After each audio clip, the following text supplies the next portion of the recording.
Welcome to the newest episode of Beyond the Next Chapter. I am your host, Whitney Clark, and this week we are once again adding to your TBR list, previewing a book by a local author, which we love.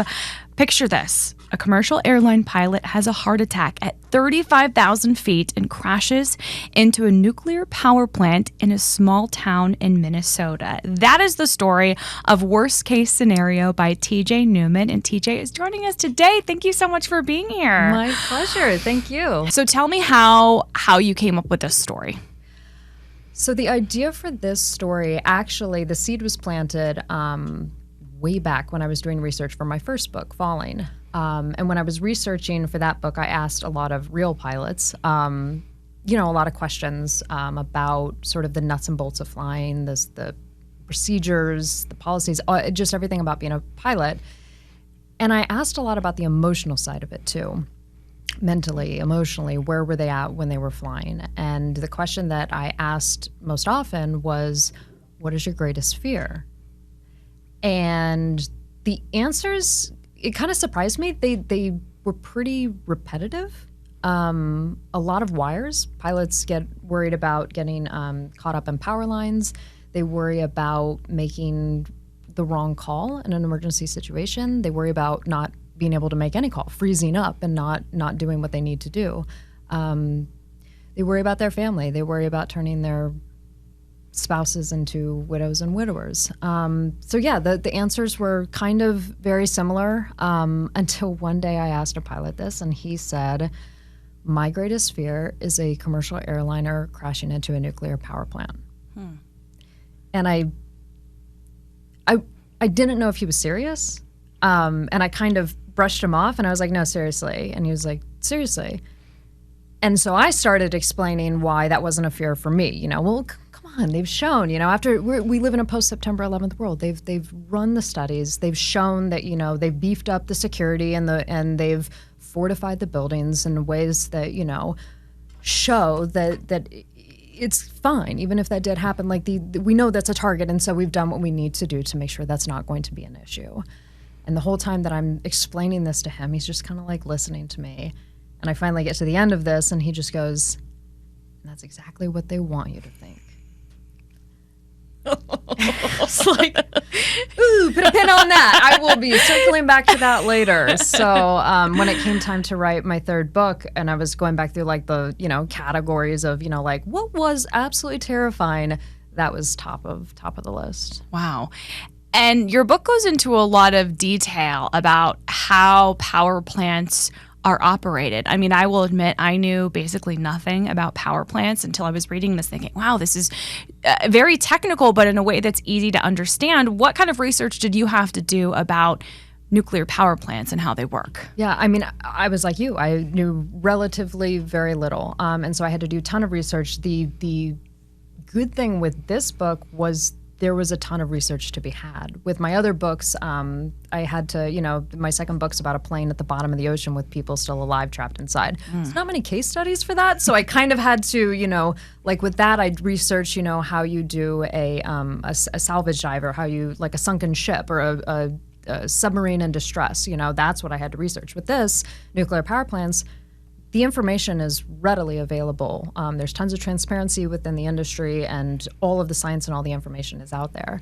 So I just read and researched and studied as much as I could. And then it's always a tricky thing in writing a work of fiction, right? In that you want it to have all the details and have all the information, but there's no way that you can explain all of this. And does it serve the story? And also, how do I not turn this into a technical manual?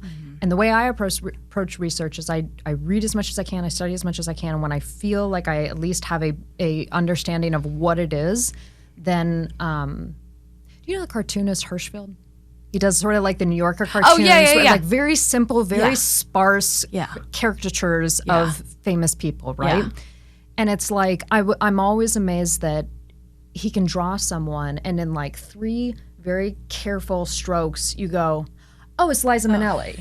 Like, it's just like those 3 things. And it's like the way that he looks and goes, what are the defining features of this person? And I will highlight that. That's what I try to do with research, is go, what are the like defining things that if I can hit those and make sure that those are clear, then the big picture is going to be readers fill in the blanks. They figure things out on their own. So if I can figure out how to get the information, whether it's a nuclear power plant or flying, being a pilot, which is, again, another highly technical, highly specialized world, if I can just get sort of the broad stroke ideas of like, this is what this is the essence of what this is, then I feel like the reader's imagination will kind of fill in the rest.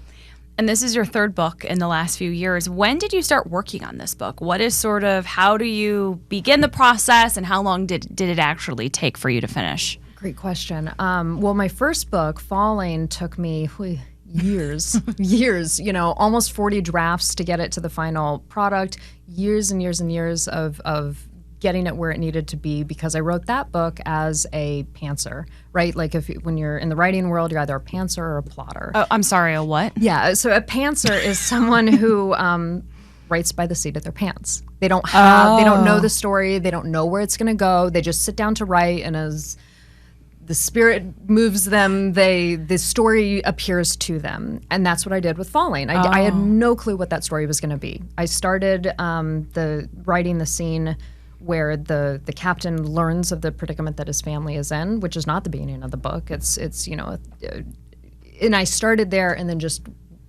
wrote the characters in and out of their problems. Like I said, that took years to do.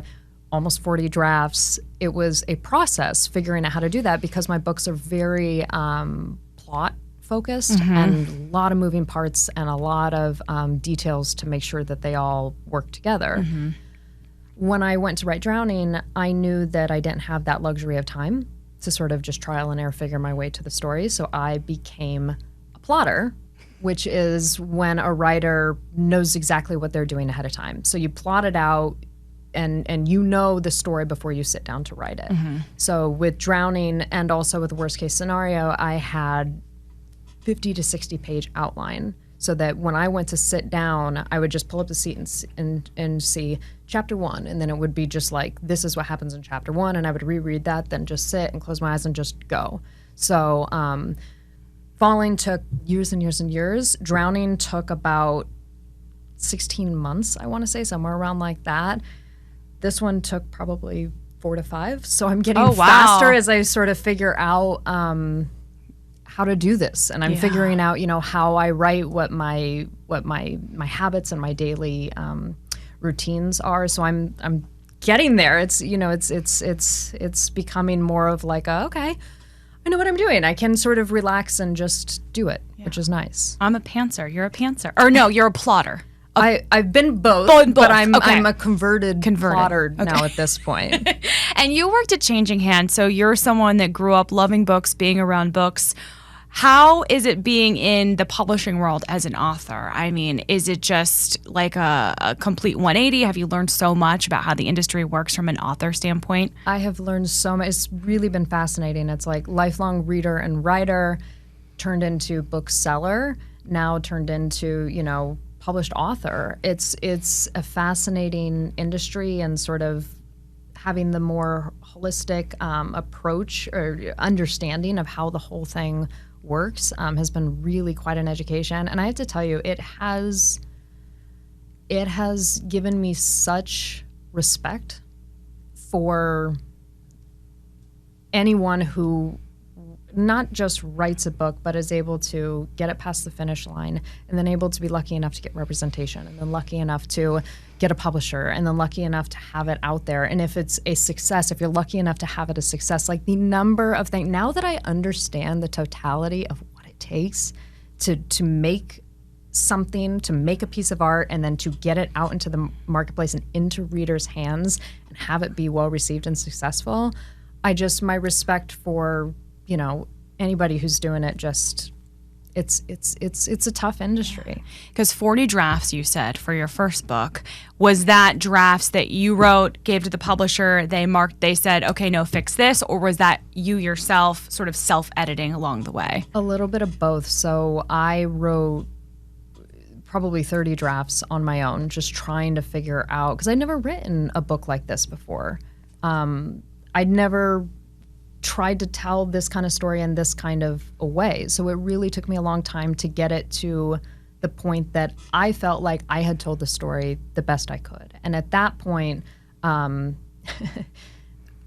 started looking for an agent, because that's what you need. You can't just go to, a publisher and say, hey, I've got a great book for you. You have to have an agent who goes to the publisher and says, hey, I've got a great book for you.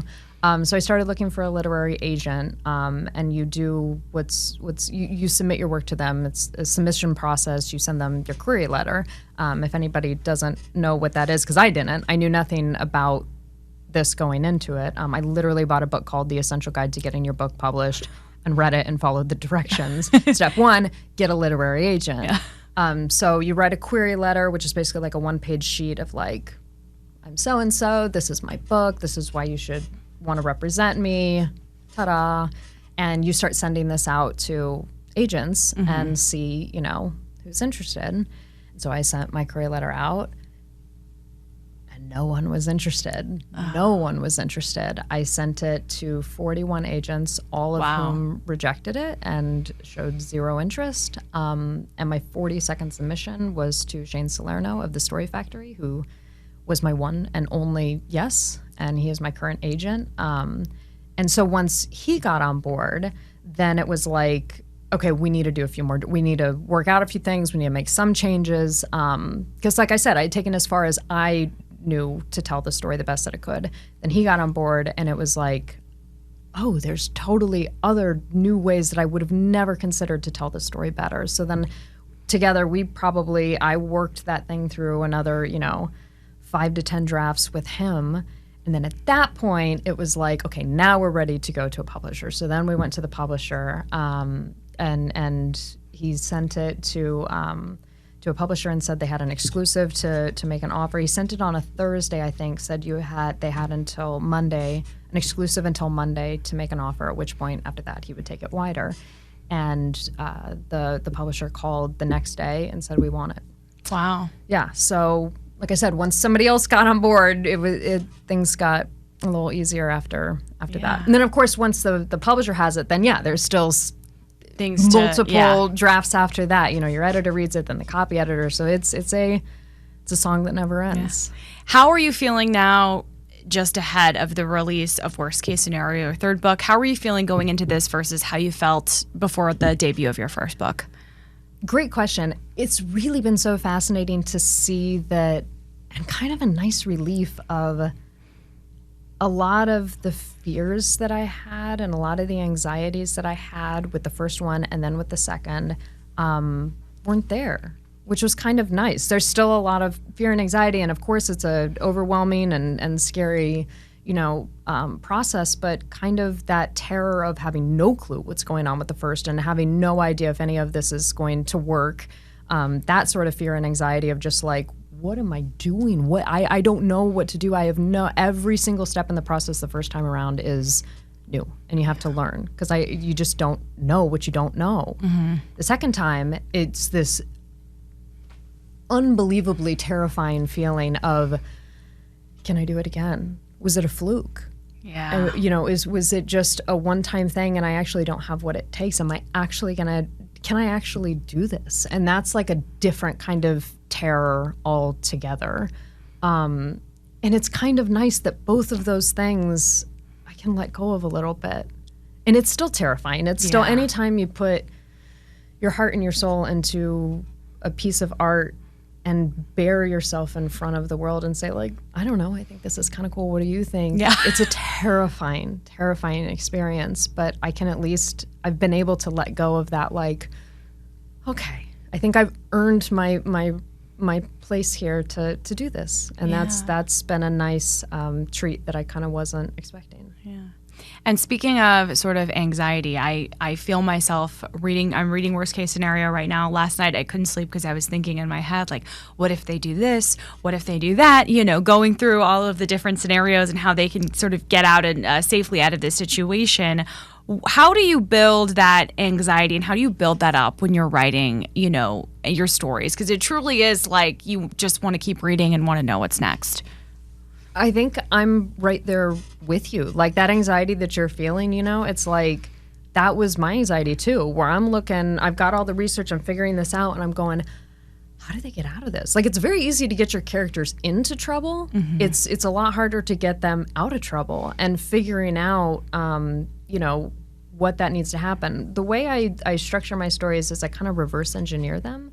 Like, I know that with this book, I want a plane to crash into a nuclear power plant. Okay, how do I make that happen? What are the circumstances that would allow that to happen? And then you just reverse engineer it. With Drowning, I knew I wanted a plane with people trapped inside at the bottom of the ocean on the edge of a undersea cliff. Great. Now reverse engineer it. How do you figure out how to put them into that situation? So then you just kind of go back and forth of getting them into trouble and out of trouble. And it's anxiety producing too, because I care about these people and I want them to be okay as well. But yeah, that's how I do it. And it's the same thing with the anxiety as with the emotion. It's so gratifying when I hear you say, like, I'm so anxious, I don't know how they're going to get out of it. It's like, yeah, I felt that. I felt the same way. In the same way people are like, oh, I cried so much and it was so emotional. I'm like, I'm so glad to hear that, because I just went through boxes and boxes of Kleenexes. I'm so glad to hear I'm not the only one. Do you have a character that you relate to, or a character that you really loved writing in particular in worst case scenario? Great question. I mean, I think that there's little bits of you and none of you in every character that you do. Oddly enough, for some reason, Matt, the son of Steve. Oh yeah, yeah. I think for some reason, his journey and his experience, for some reason, connected with me most. Which is maybe a strange answer, but yeah, I really because he's like a middle school. He's like he's like a little boy in junior high, and I'm like, yeah, that's me. Yeah. No, I don't know. There's I don't know. There was something about his journey that sort of just struck a chord with me. Yeah. I empathized with him and felt very connected to his story.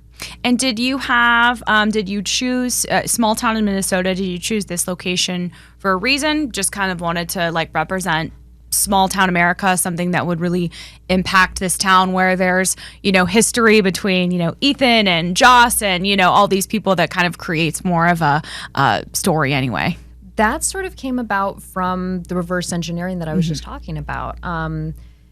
I knew that if I wanted to have the circumstances, which is a real nightmare worst case scenario for the country, if something happens, like let's say this would happen in a power plant in California or somewhere that's connected to a much bigger power market, right?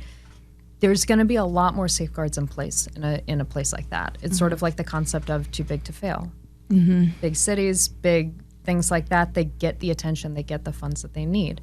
Smaller market, smaller cities, smaller towns, they don't get the same resources. And it kind of becomes a theme throughout the book of this idea of we've only got what we've got, and that's very little. And that's the conditions of this power plant. And so setting it in a place like that, which is completely plausible, and you drive around the country and you're going to find this everywhere. It was the circumstances that would make it such that this catastrophic set of circumstances could happen. Geographically, Minnesota is not in the center of the country, but it's left to right in kind of the center of the country, and it's right at the top, and it's at the top of the Mississippi River, which just cuts down the entire country and spreads out through the entire country, basically, the effect of that. So it was kind of like this idea of like something like this striking into the heart of the country and in places that are not top of mind, not Los Angeles, not New York, not Chicago, places, a small town in Minnesota that really could become that could become the make or break for the future of the entire country. I know the word hero gets kind of thrown around a lot, but I will say as much like anxiety you get reading your books in the best way possible, because that's what obviously you want while reading a thriller, there are always like common themes of people helping each other. There's a scene, without giving anything away, with a little boy named Connor, which was a really powerful scene with and Joss, correct? That's how you would pronounce her name, with Joss, and trying to save this boy. What is it like for you to write these characters and also leave people with a sense of like, hey, you know what? There are people out there that are helping others, and there are like true heroes in a lot of these stories. Absolutely. I mean, my books are about everyday people thrust into extraordinary circumstances and how they rise to that. And I think as a flight attendant, like, we are first responders in that type of way on the aircraft. And I saw that, every single day is that, and I would mentally go there of, if something happens, I've only got the people on this plane. There's no Navy SEALs coming in to help us right now. It's just us. So in this group of people, who's going to be the hero? Who's going to be the comic relief? Who's going to be the coward? Who's going to be the annoying person that just isn't helpful at all and gets in the way? And I'm just fascinated by all those aspects of the average person. Me, you, just what do we do when we're in a situation that comes out of nowhere that suddenly we have to respond to? And I firmly believe, and I think you can read my books and see that I firmly believe that capacity is in us. And I like finding that in my characters. And I think that for the readers, it brings a closeness to the story that I enjoy bringing to that. Because like if I'm reading a story that's set, on the moon, like, it's great, and I can relate to the characters and I can relate to what's going on in those astronauts, but like, I'm not going to the moon. I'm not a part of NASA. Like, there's a certain psychic distance from those characters that will never be breached because that's just not me. I'm not an astronaut. I'm not a Navy SEAL. Like I said, I'm not whatever these things are. I can relate to a teacher. I can relate to a flight attendant. I can relate to, all of these types of things. That feels very natural and normal. And I think I like that sort of intimacy that the reader has. It makes the leap of what are they going to do turn to what would I do very easily. And I think that's a fun place for a reader to go. Because we've all been on planes, airplanes. I mean, I would say largely most people. So you all, you think in your head, what would I do in that situation? Like, when the plane's going down, would I be calling someone I love? Would I be recording video? And I think what's interesting in this book is you have, as the plane's going down, which isn't a spoiler because we know that's what happens, people are recording videos and live streaming, and that is something that we didn't have 10, 15 years ago. And talk about how, like, just technology has changed since you were a flight attendant to now. Absolutely. The airline that I worked for, Virgin America, we were the first airline to really have fleet-wide, every single seat had a in-seat television that played satellite TV, and we had fleet-wide Wi-Fi. We were the first airline to just do that. It was like when we came in, it was Virgin America, it was, the Richard Branson Virgin brand. It was all fun, new, tech-forward. That was our thing. And we were the first airline to do that, and it really kind of clicked and opened up things in my mind creatively. Like, that's how my whole first book came about, was because I was realizing, like, we're not so isolated up here anymore. It usually on a plane, it's like, I don't know, we're this own little world, and you just kind of go, and for the period of that flight, it's just us. As soon as you introduce technology, like that satellite TV, Wi-Fi, you're separate from everything else going on, but you're still connected and a part of it. And my imagination just went like, ooh, if you can actually remotely be a part of this, what does that do? How does that happen? And I think that now that it's fairly standard that Wi-Fi is on most planes, and there's a lot more entertainment that's played. And I know this because, like, I would watch this happen. I would be working a flight, and all of a sudden there would be breaking news. And some massive story would happen, and you would see the reaction to it on the plane. And it's that can be great. It can also be bad, but it's interesting, and it's fascinating to see it play out like that. Did you overall enjoy being a flight attendant? I loved it.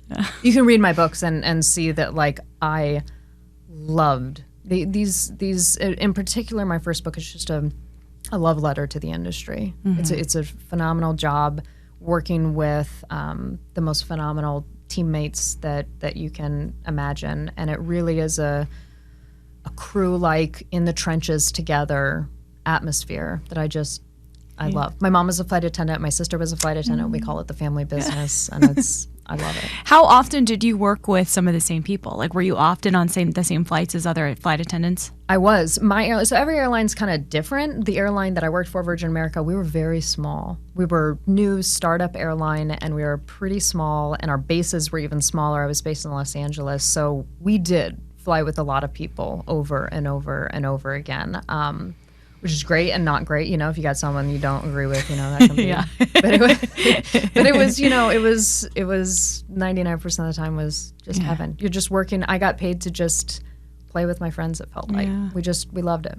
Everyone has sort of their pet peeves when they fly. Did you have any like pet peeves as a flight attendant? I mean, you see like people with their shoes off. Everyone always says, what's the worst thing you can do? Bring food on the plane, like hot food on the plane, take your shoes off. Like, did you see what were some of like the worst offenses? Like, just for our advice so we don't do this in the future. The shoes is a great one. We can definitely go with that because let me tell you, I have seen what is on those floors and you do not want your bare feet in it. Just trust me. Yeah. We can, so we don't have an explicit, rating on this podcast. Yeah. We'll just leave it at that. But just trust me. Keep your shoes on when you're walking around the plane, please, please.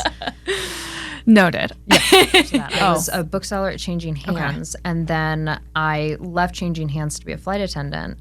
And it was on the plane that I had the idea for my first book. And once I had the idea, then I started writing it. And I worked red eyes. They were my favorite flights. Passengers go to sleep. I'm left to my own devices. Yeah. And they would go to sleep.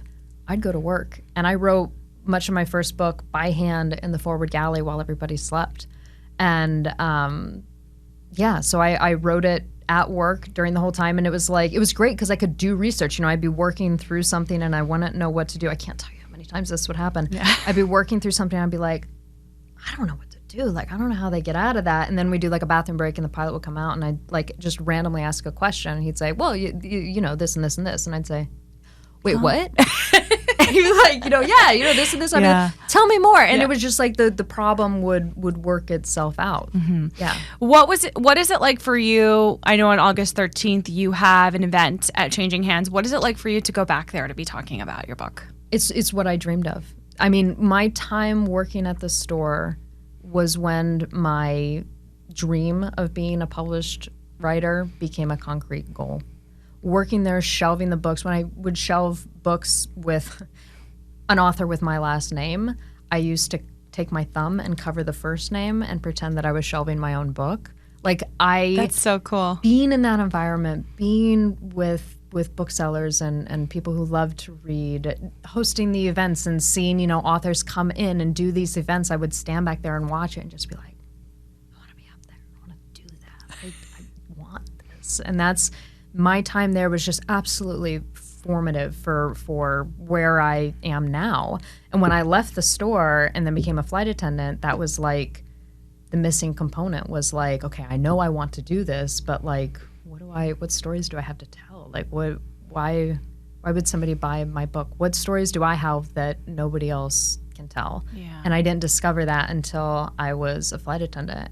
And that was one of the main driving factors of finishing and pushing my first book, Falling, to get to where it is, was I just had this like bedrock belief of like, I don't know who's going to tell this story if I'm not telling it. Like, mm-hmm.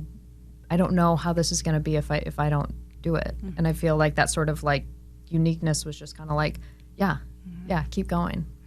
What authors do you love? Did you have authors when you were working there or even before that you loved and really looked up to? My favorite author that I had visit, I will say this, was David Sedaris. Okay, yeah. He's fairly famous for his book events and that like he won't leave until everyone has what they came for.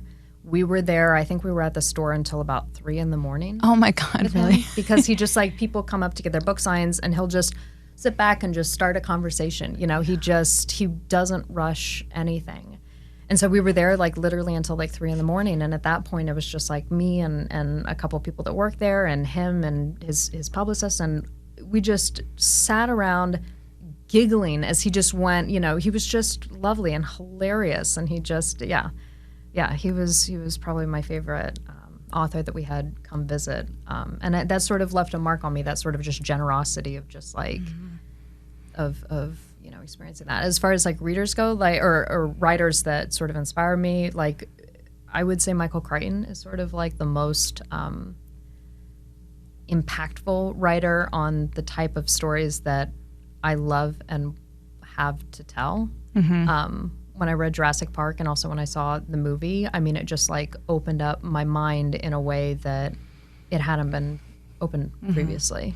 Did you like reading thrillers before you wrote your own? Absolutely. Yeah, absolutely. But I don't read just thrillers. I think that's really important. I read a lot of thrillers, mysteries, all of that. But like, I read a lot of nonfiction. I read a lot of, literary fiction. I read as widely as I can because all of it is important for like a well-balanced literary diet. Yeah. And you learn something from everything. When I was writing Drowning, one of the most impactful books to that writing process was The Perfect Storm, which is nonfiction.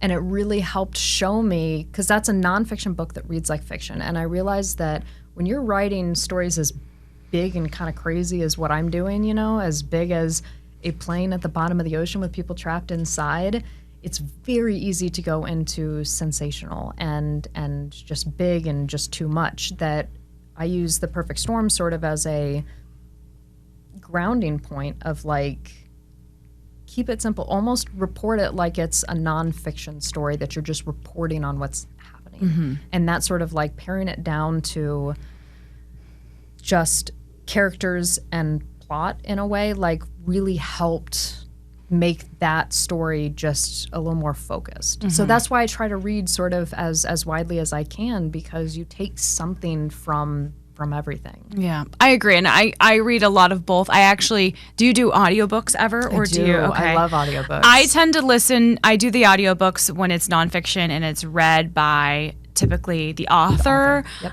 Like Viola Davis, Matthew McConaughey, like all those books are fabulous when it's read by the author. Do you do a mix sort of both? All of the above. Yep. Absolutely. I either read, I like for my audiobooks to either be nonfiction, like you're saying, or very plot heavy, exciting stories like that. I don't read, like if I'm doing literary fiction where it's like, I want to see the sentence. I want to see that sentence on a page and really feel, because it's about the prose. With something like that, like for me, that's the focus, is the prose. How are you constructing these sentences? Yeah. So I don't read like literary fiction in audio, but nonfiction and very plot-heavy fiction, I love. Yeah. I love audiobooks. And who is going to be narrating Worst Case Scenario? Joe Morton, who is Papa Pope, for any Scandal fans out there. Yeah, it was very exciting. And what was that like? Do you get to choose who narrates the book? And how did he get to be the person to have this job? That's sort of a collaborative process amongst the publisher, and there's so many things like, scheduling and availability and who can do, there's a lot of components to come into decisions like that. So it's sort of a little bit of a give and take in a conversation, and that I've discovered with most things in publishing, there's a lot of things that are just outside of your control. And a big collaborative aspect of it. But when his name came up and when the schedules worked out and when that became a possibility, it was just like, you've got to be kidding me. of Speed and Terminator 2 and all these things. It's incredible to hear. It's surreal to hear, my characters in this world as told through him. It's very cool. Yeah. And your books are getting optioned for movies. So tell me where each of them stand in the process, kind of sort of how that works, because that's sort of another layer of being an author that we don't typically think of. Like when I think of an author, I don't think, oh, well, their book's going to become a movie. You know what I mean? I think it's really interesting that seems to be happening more and more now. And as I can tell you as a writer, like I did not set out to write anything being like, and then this will become a movie. Yeah. Like when that even like came up as like an option, it blew my mind. It was like, what do you mean I could, what? It's so big and so incredible. But yes, both of my first 2 books have been optioned. Falling is with Universal Pictures and Drowning is with Warner Brothers. The process, sort of like I was just describing with publishing, is the same thing in film. There's a lot of decisions that are outside of my control, and a lot of decisions that, you just sort of, again, schedules, timing. There's so many factors that go into these things. And also, I'm not allowed to say a whole lot. I realize that too. It's like there's a lot of like, side layers and confidentiality that you can't really say that much. But both are moving forward. I'm adapting Falling, which has been a incredible process, such an education that really changed my novel writing. It really, really changed how I wrote Worst Case Scenario, having gone through the process of adapting a novel to a screenplay. My second book, Drowning, is being adapted by Steve Kloves, who is a screenwriter who adapted, most known for many things. He's a director. He's done incredible work, but he's most known for the Harry Potter films. He adapted all but one of the Harry Potter films. Did you read the Harry Potter books? Oh yeah. When they right when they came out? Oh yes. Like I was like midnight premiere in the glasses out. Yes. That's how I'm an elder millennial. Yes. That was me too. Yeah. I actually we did a story the other day because I guess it was the anniversary of the last book release. I think it was like 17 years ago, and I remember crying in my college dorm room in Santa Barbara reading that last book. Like, it was so devastating as someone who grew up reading those books from when you were 10, 12 to that last one. I mean, it was a journey. Yep. And that's, yes, I'm right there with you the whole time, which is why it makes it surreal that it's like, I'm, like you're saying, you remember where you were, and we all have books like that. And Harry Potter, for people of our age, is definitely that thing that it's like we grew up with them. Those were, that they leave a mark. And it's just so humbling to know that I'm putting books out there that maybe for some people leave moments like that. And that's just such an honor and so exciting to be able to do that. And to think like, Steve Kloves, who's the man who help make these movies that are the same thing, just like the books, the movies for Harry Potter, like they hold a special, I remember every time that I would go, opening day to see the movie. And now to know that like the man who helped make that happen is now working with my book to make that happen. It's just amazing. It's amazing. Congratulations. Thank you. Your books are thrillers, they're page turners, and again, we don't want to give too much away about this one, but just sort of lastly, like, what do you hope people take away from not just this book, but your other books? Because while they're, panic-inducing, you really come away with them having a greater, I guess, appreciation for humanity, at least for me. That's how I felt. Yeah. I only have one objective when I write, only one objective, and that's just to entertain. I want to take people on a ride. I want to give them an experience. I want to transport them somewhere else and just say, let's go have some fun. Let's experience this. And that's it. I just want to entertain. That's all I ever want to do.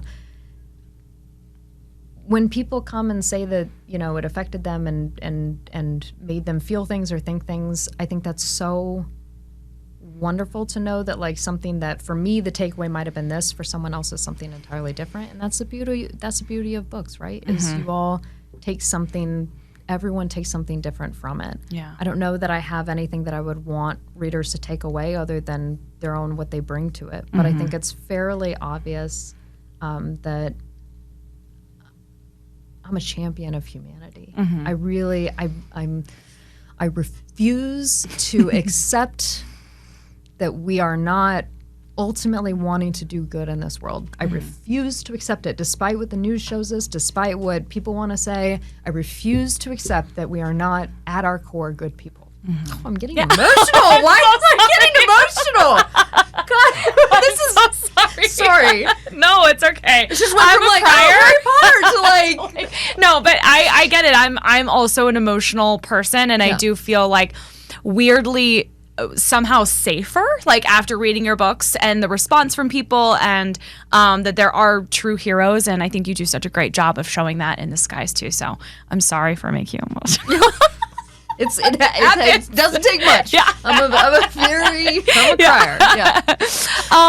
And so August 13th, the book is out. Yep. Is it too soon to ask you about your next book? Like how soon do you start thinking about the next one if you haven't already? Oh, there's always something in the hopper. There's always something going on back there. I'm focusing now on just getting this one past the finish line and getting it out there. And my tour, I've got a huge tour coming up, which I'm now looking at the logistics of packing, the logistics of travel. And I'm like, there are no days off in those 2 weeks. Yeah. Okay, that's sleep. Who needs it? That's what coffee's for. So I'm focused on just surviving that at this point. But there's things are happening and in the works. I'm always got something. I'm down the road on it. So, anything else you want people to know about this book or any of your books?